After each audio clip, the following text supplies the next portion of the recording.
Knows what he wants. Awesome song. And now for our next clip, Freda Sporeless brings us a story about living with people with disabilities and those who support and care for them. It's definitely not an easy job. It's one that takes a lot of heart and dedication. But for the loving people who give their time, their efforts are always well received. Thanks again. Chris Bartels is a 46-year-old man who was born with Down syndrome. But unlike others, Chris is a high-functioning individual who is capable of basic activities. He's been living under his mom's care, who's also been the closest witness to his growth and development. Down syndrome is a condition that at the moment of conception, when the chromosomes are matching up, there's an extra chromosome. And so that affects a lot of different things with the person when they're born.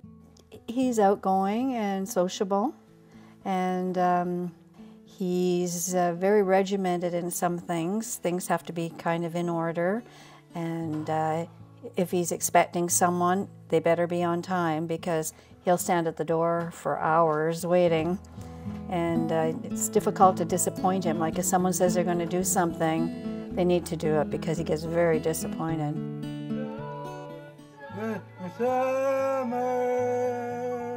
I'm gonna say, I like music. What kind of music do you listen to? I listen to country music. Country music? Yeah, country music, country. Who's your favorite singer? My favorite singer? My favorite singer is, his name is John Travolta. John Travolta. Yeah. Justine San Jose is a 19-year-old respite service worker. She meets up with Chris every Thursday to help him further develop his own skills through simple and fun activities. It's definitely personally very rewarding, since I like working with children and the adults. To me, it's something like I'm not doing it like just for myself, but I want to do it to help them and inspire them as well, because they have like a special place in my heart. And yeah, that's what motivates me to keep going further with this and helping them. Okay, I'm gonna say Tina. Okay, I'm gonna say Tina is now very pretty. So pretty. Chris loves pretty girls, so that's a plus. And he really likes girls that are outgoing and lively, and you know, Justine is certainly that. So that's another plus. What I learned about Chris is that he likes to go swimming, and he loves typing. He likes talking about his days at Meta, and basically what he does throughout his life. He likes to talk about his dad and how he misses him, and how he likes fire trucks. Yeah, fire trucks. Yeah. Yes. And Chris, he can also draw very well, and he likes puzzles, and definitely watching a lot of movies. Well, because my husband was involved in motorsport from the day I met him, and an automobile club and all that kind of thing. Chris was always involved in that too.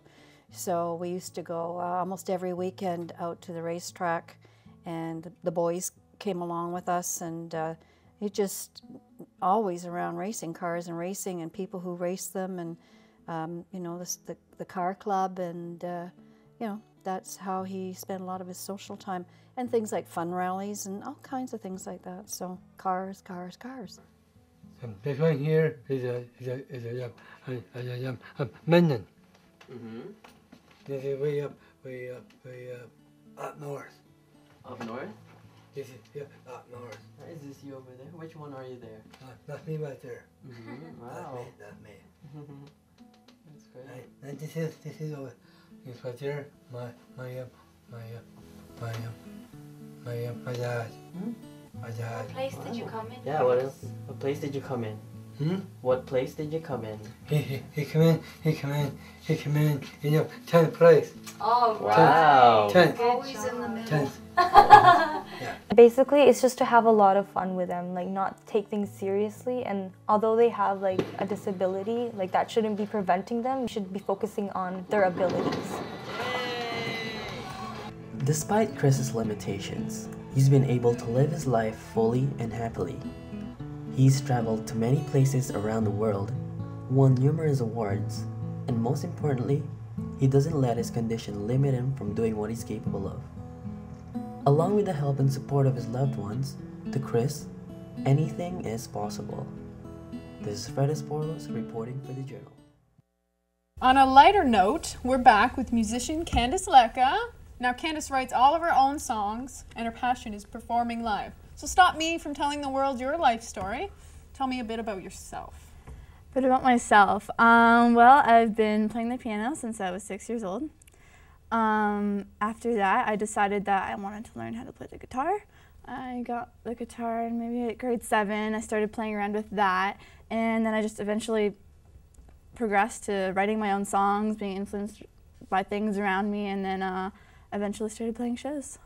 A lot of your songs, I find, are about relationships. Is that just something easy for you to write about, or what's the story? Well, I guess so. Well, when I write songs, I have to be influenced by something, and it seems that most of the time it's by relationships, and sometimes it's just by friends, a party that I go to, anything like that. So. All right. Well, what would you say your style is for your music? My style? Maybe like laid back, sort of heartfelt. I don't know. It's like my style's me. It's all the songs are just like my life. Like I don't write about things that I haven't experienced. So it's just basically. Well, would you ever do a cover for like AC/DC or something, or is not your cup of tea? No. That's not my type of style. Maybe more like Alanis Morissette or like Radiohead or something. So kind of chillin', acoustic kind of thing. Mm-hmm. All right. Well, where have you actually played before? I've played at Durham College, the Opera House, Combo, even Centennial College, the Reverb Cathedral, yeah, on Rogers as well. So what are you hoping to get from your musical? Like, are you wanting to pursue it? Yeah, that's what I'm working towards. I'm trying to get experience, just promote myself in any which way I can, through the internet, through friends, through shows, and eventually maybe get noticed and yeah, just go from there. You're making a demo now, you were telling me about? Yeah, I recorded a demo 2 years ago, and I just want to get it all re-recorded. They're sort of old recordings, and I think I sound kind of young in them, but I want to re-record that and then re-release my EP. So your voice will be your voice now instead of the Yeah. voice when you first started it? Yeah, just the old one. It sounds old, that's all. Well, how did you get the idea to put your music up on the internet? Like, did someone tell you that you're awesome, or were you really confident about it? I just thought it'd be a good way to promote myself, basically. After recording, I hadn't made the website before the recordings, the first recordings, but once those were complete, I decided to make a website and post them and just see what people thought about them, whether or not they liked them. I got good feedback, some people not so much, and I just went from there and then tried to promote myself through the website. Cool. Well, how did you actually learn to play the guitar, though? Like, I know you said you played piano, but Yeah. how did you learn it? Well, playing the piano helped because since I played the piano for maybe about 12, 13 years, I learned how to read sheet music. I could read notes and whatnot, and then once I picked up a guitar, it came so easy to me. I could just read all the notes, the chords, and I just figured it out very easily. Did you have to, like, read the books? Not so much, no, just a little bit, and then I just learned from just chords and tabs and, yeah. What's the first song you've ever sang or played on a I've guitar? ever played? Blink-182, damn it. First song I've ever played. Really? Just yeah. for, like, yourself? Yeah. Oh, that's cool. I like Yeah. that song. Yeah, that's good. Do you, like, what kind of covers would you do? Because I've heard you do a couple. Yeah, I play a bunch of covers. I play some by Alanis Morissette, Radiohead, Neil Young, even some like Rihanna, Wyclef and Akon covers. Yeah, a whole bunch. Like, you would take a twist on that, because I can't Yeah. exactly see you. Yeah, I usually take songs and make them my own. So, for example, like the Wyclef and Akon song and Rihanna and Il Scarlet, and then I take that and make them all acoustic, and they sound pretty sweet. And then it kind of I turns love into it. you. That's cool. Have any of them ever actually heard it and said something to you, or not quite there? No. Just my friends, and when I go to shows, people are like, wow, I didn't know you could play that acoustically. So that's a lot of fun. I like taking songs that people wouldn't expect to be played acoustically and then make them my own. That's really cool. Well, where are you playing next? I don't have any set shows right now. Usually I just play local bars and sometimes downtown, like the Opera House on Macombo. But right now I don't have any shows set. I'm just waiting to get my new recordings done and then get more shows from there once that's done. Okay, so overall it seems like you're doing pretty well. Hopefully someone will find you. We'll try and put your website up here and then someone will check it out for you. Well, actually, thanks for coming in.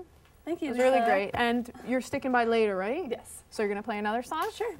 All right. Well, now that you've dazzled us with your talents, we're going to try and impress you with a little bit of our own. It's our scariest story yet. Reporter Alex Brose went down the streets of Toronto on October 19th, and he ran straight into the Night of the Living Dead.